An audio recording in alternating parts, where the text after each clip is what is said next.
Happy Tuesday. I'm meteorologist Christy Stewart. So we'll start with an update on the tropics. That's kind of the big talker right now is Tropical Storm Erin.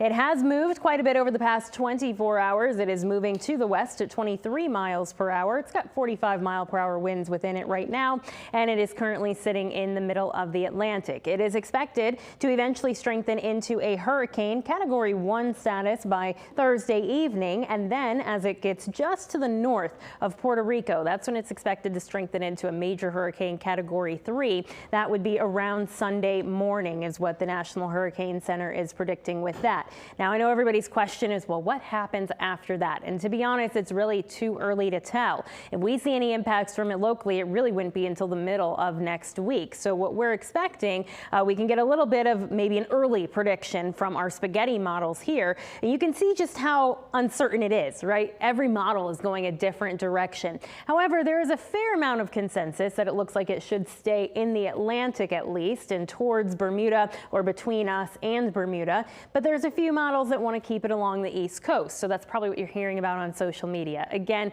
it's really too early to tell, but I do expect us to at least see a rough surf from Erin as it eventually works its way further in the Atlantic. We'll keep you updated, continue to monitor. We're really not going to get a better idea of this until we get closer to the weekend. Then we'll have a little bit better of a clearer picture of what we could potentially expect as we head into next week, and Erin is continuing to move, tracking from the west more to the north. We can also see a better view here on one of our comparison models. So these are our two long-range models. The GFS is in the yellow, the European is in the red. Pretty good consensus as we get to the north of Puerto Rico, but then after that, that's where that uncertainty kicks in. We have the GFS pushing it towards Bermuda, and then the European wants to put it between the East Coast and Bermuda. So we'll have to wait and see exactly what happens with that. Again, we'll continue to monitor. It'll become a little bit clearer as each day goes on. But now's a good time to make sure that you do have your hurricane preparedness kit. Make sure that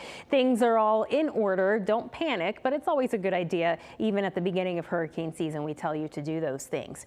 So for us locally, what we can expect for the rest of this week, warmer temperatures. We'll see those temperatures climbing into the 80s. We are going to be having some increased humidity as those dew points will be more at the tropical levels for the rest of the week. And you still need to have that rain gear out for a few more days as we're expected to see some more scattered showers and storms. For this afternoon, isolated activity out there for us. Better chance across northeastern North Carolina, but we could see a few pop-ups across south side. And then as we get into tomorrow, that's really when I would say have some of that rain gear on hand. We'll have off and on rounds of scattered showers and thunderstorms as we head throughout the day on Wednesday. That activity does continue for us as we get into the day on Thursday, so still keep that rain gear on hand as we could still see some more scattered showers and storms. Again, very humid the next several days as those dew points will be staying in the 70s, so that is not going anywhere anytime soon.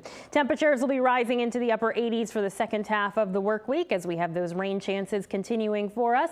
This weekend is at least looking drier for us with a mix of sun and clouds and temperatures in the lower 80s, mid 80s.